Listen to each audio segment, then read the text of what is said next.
September 14, 1944. A small village near Nancy, France. The midday sun hits the metal of a stalled Sherman tank. Sergeant Earl Hawkins lies beneath the hull, a heavy wrench in his greasy hand, tightening a fuel line. Suddenly, mortar fire shatters the brick walls nearby. A German counterattack from the 3rd Panzergrenadier Division overruns the square. The tank crew escapes in a rushing jeep, leaving the lone mechanic trapped in the dirt. Hawkins crawls blindly into a dark church basement, hiding inside a coal bin while boots stomp overhead. He is alone, behind enemy lines, certain that a segregated army will never send white soldiers to save one black mechanic. But 72 miles away, a report lands on a commander's desk, launching a high-stakes midnight rescue and a legendary face-to-face encounter. This is the extraordinary story of what General George Patton did when a black mechanic was stranded deep behind German lines, and the unforgettable words that a family has remembered for 80 years. Before we continue, please make sure you subscribe to the channel. We tell the World War II stories that show when the uniform is the only skin that matters. Sergeant Earl Hawkins was 31 years old, a motor pool mechanic from Mobile, Alabama, serving in the segregated 969th Ordnance Maintenance Company. Before the draft swept him away in 1942, he spent his days repairing massive diesel engines at a bustling shipyard on the Alabama coast. He left behind his young wife, Ruby, and an infant daughter named Earlene, whom he had not seen in 2 long years. He carried a small, creased photograph of them inside his wool breast pocket. Across the battlefields of Europe, Hawkins had serviced approximately 400 American vehicles, including Shermans, M5 Stuarts, and heavy tank destroyers. He possessed quiet, exact hands that could diagnose a cracked engine block by touch alone. He was, in his own quiet words, a damn good mechanic. Now those same grease-stained hands held a sidearm in the absolute dark of a French coal bin. The true antagonist of this story was not a flesh-and-blood enemy soldier. It was a low expectation, a decades-deep belief that the American military of 1944 would never risk white lives to rescue a black sergeant. Hawkins had lived his entire life under the shadow of this assumption, and the Army reinforced it at every turn. It lived in the segregated barracks, the separate mess halls, and the white officers who rested in clean headquarters tents with highly polished boots. Black soldiers were told they were fit to drive supply trucks, not to fight or fix tanks on the leading edge of the advance. It was a corrosive weight older than the nation itself, a prejudice that Hawkins carried into the basement. He lay shivering in the grime, fully convinced that a white general from Virginia would leave him to die because of his skin color. By September 1944, the Allied advance across France had reached a frantic, breathtaking pace. General Patton's Third Army was moving with a terrifying speed that completely baffled both Washington and Berlin. The breakout from Normandy had turned into a wild race toward the German border. Tank columns outran their own supply lines. Fuel trucks sputtered on fumes. In this environment of extreme velocity, the traditional front line ceased to exist. The battlefield was fluid, chaotic, and unpredictable. Segregated maintenance companies worked directly behind the leading tanks, dodging heavy mortar fire to keep the iron monsters moving forward. In this type of fast-moving warfare, chaos reigned supreme. Small French villages became violent choke points that changed hands multiple times in a single afternoon. When a position was overrun, soldiers retreated instantly. In a massive theater of operations involving hundreds of thousands of men, individual soldiers disappeared into the fog of war every day. Other American officers routinely let these losses slide. To them, a missing mechanic was simply a minor statistic, a piece of unavoidable friction in a giant machine. They filed the standard missing in action reports, noted the grid coordinates, and focused entirely on the map. A black soldier from a support unit was assumed to be captured or dead. No high-ranking commander had ever risked combat infantry to retrieve a lone support soldier from behind enemy lines. The war was moving too fast for individual sentiment.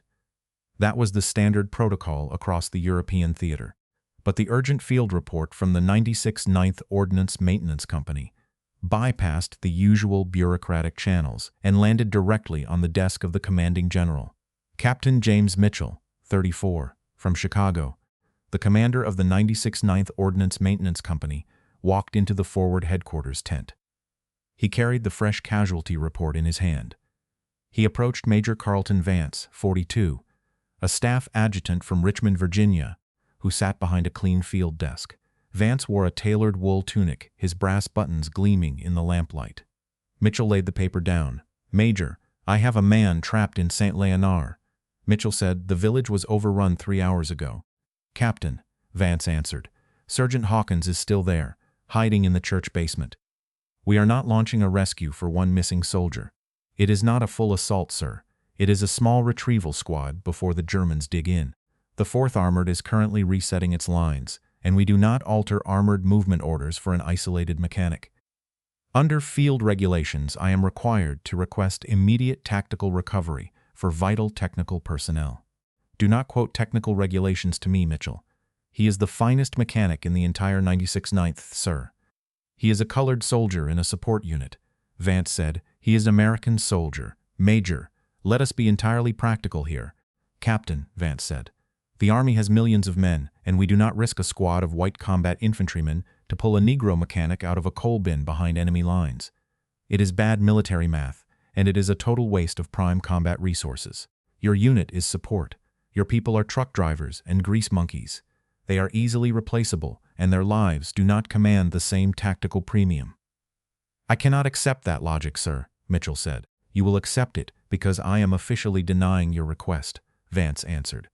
"File the standard missing in action paperwork. List him as presumed captured, and return to your motor pool immediately. Then I am bypassing this desk and appealing directly to the high command," Mitchell said. "Go ahead and try, Captain," Vance said.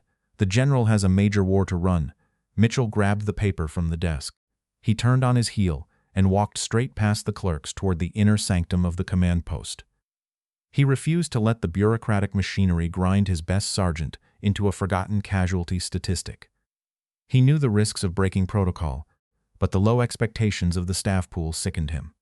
He pushed the paperwork up the chain, bypassing 3 layers of staff officers who wanted the problem to disappear. The report reached Patton within the hour. Patton's jeep pulled up to the command post unannounced. 4 stars gleamed on his polished helmet. Twin ivory-handled revolvers rested on his hips. The general walked into the room without a sound, yet every clerk and officer instantly froze. He did not raise his voice. He did not have to. Major Vance turned, his face losing its color. Patton studied him with cold, pale eyes. "Major Vance, what is the status of the mechanic from the 96th 9th? Patton asked. "He's missing behind the lines in St. Leonard, sir," Vance said. "And why has a rescue squad not been dispatched?" "The tactical risk to our infantry was too high for a support soldier, sir." "Did you tell Captain Mitchell that this soldier was easily replaceable?" "I did, General, because of his unit and his race. So you chose to abandon a soldier in my army based on your own math?" "I was protecting combat resources, sir," Vance answered. Patton stepped closer. His voice was a quiet knife. "You think you are calculating the value of combat resources, Major. You believe your Virginia pedigree gives you the authority to decide who is worth saving and who is expendable in the mud of France. You sit behind a dry desk in a tailored uniform and understand nothing. A tank is a useless hunk of iron without gasoline and a working engine. A tank that does not move cannot fight, and a tank that cannot fight cannot kill Germans. Sergeant Hawkins has kept 400 of my tanks running since the Normandy beaches. He works in the rain, the dark, and under mortar fire with nothing but a wrench. He does not ask about the race of the men inside those tanks. He simply fixes the engines. His hands are covered in grease, so yours can stay clean. His skill keeps this army moving forward while your paperwork slows it down. He is not a support statistic. He is a member of the 3rd Army. I do not have a white army, and I do not have a black army. I have one army. It is the United States Army, and every man wearing my uniform belongs to me. When one of my men is trapped in a hole, we go get him. You have 2 options, Major. You will personally authorize a rescue squad to enter St. Leonard tonight, or you will pack your bags and join the infantry as a private tomorrow morning. Decide now." Vance swallowed hard, his hands trembling against his trousers. "I will authorize the squad immediately, sir," he whispered. The rescue team moved into the blackness at exactly 2 o'clock in the morning.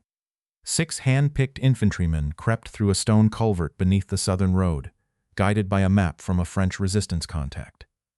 At 3:40, they reached the damp church basement. They found Sergeant Hawkins asleep from exhaustion inside the coal bin, his sidearm gripped tightly in his hand, his face streaked with black dust and dried tears.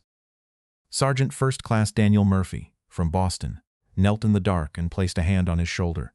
Hawkins bolted awake, raising his pistol. "Sergeant, my name is Murphy," he said. "I am 3rd Army. General Patton sent us. We are taking you home." Hawkins stared in total disbelief, his voice caught in his throat. "We have got to go right now," Murphy said. "Are you with us?" "Yes, sir," Hawkins answered. "I am with you." They moved fast through the culvert, crossing 300 meters of open ground under German observation.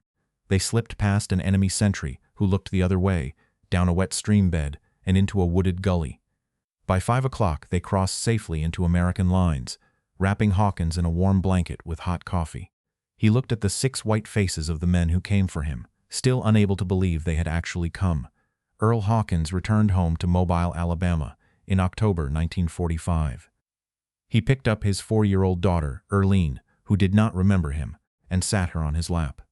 He worked at the Mobile shipyard for 38 years, served as a deacon at his church, and coached Little League baseball. He died in 1994 at the age of 81. At his funeral, his grandson repeated the story of the 4-star general who sent 6 white soldiers into the dark for a black mechanic. Major Carlton Vance survived the war, but found his military career effectively finished.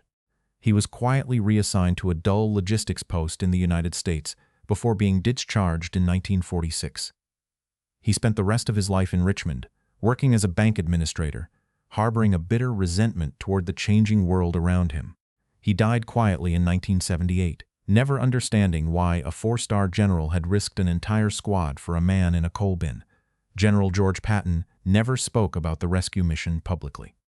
He kept the original field report with Captain Mitchell's note locked inside his private desk drawer until his sudden death in December 1945. In a private letter to his wife, Beatrice, written just days after the event, he noted the incident with typical bluntness. He wrote that an army cannot fight if its engines are broken, and a man who can fix a tank is worth his weight in gold, no matter what color his mother painted him. Some historians have argued that Patton's sudden decision to launch a midnight rescue mission was a dangerous tactical gamble that put a whole squad of infantrymen at risk for a single support soldier. They claim that a high commander must always prioritize the larger unit over one individual. Others have argued the opposite, insisting that this swift action proved a vital operational point to the men on the ground. They believe it demonstrated that every American soldier wearing the uniform mattered equally to the leadership. What is certain is that the 96th 9th Ordnance Maintenance Company kept fixing tanks at a legendary pace all the way into Germany. If you had been in Patton's position when Sergeant Hawkins was trapped, would you have risked those men for a single mechanic, or would you have waited for the main advance? Let us know in the comments. And if you want more stories about when the uniform is the only skin that matters, make sure to subscribe.